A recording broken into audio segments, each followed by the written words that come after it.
Villers-Bretonneux, Beaune-la-Rolande, Champigny, les armées formées tant bien que mal par le gouvernement de la Défense nationale subissent de multiples revers face aux Prussiens.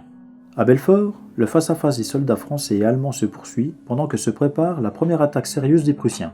Une sorte de zone neutre s'était spontanément établie entre les postes ennemis et les nôtres, explique Édouard Thiers et Sostène de la Laurencie dans la défense de Belfort.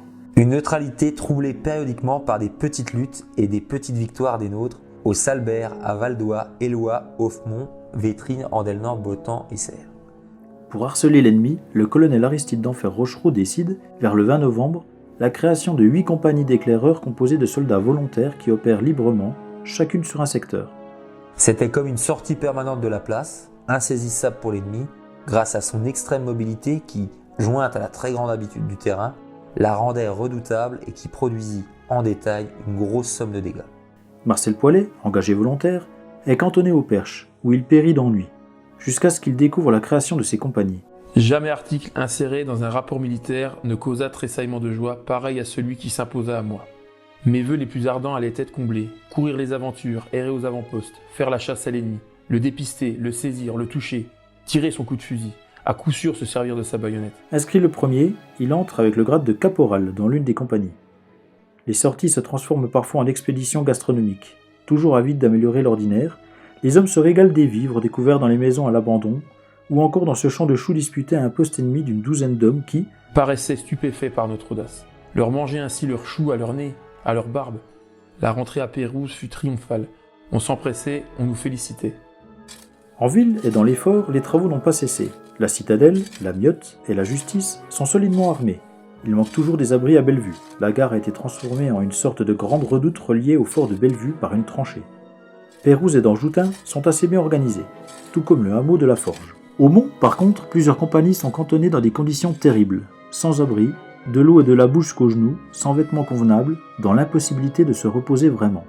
C'est là qu'a lieu, le 23 novembre, une attaque sérieuse des Prussiens. Les Français résistent pendant une vingtaine d'heures, mais, réduits à leur seule force, surmenés par la vie qu'ils subissaient depuis 10 jours, épuisés par la lutte, ils durent battre en retraite.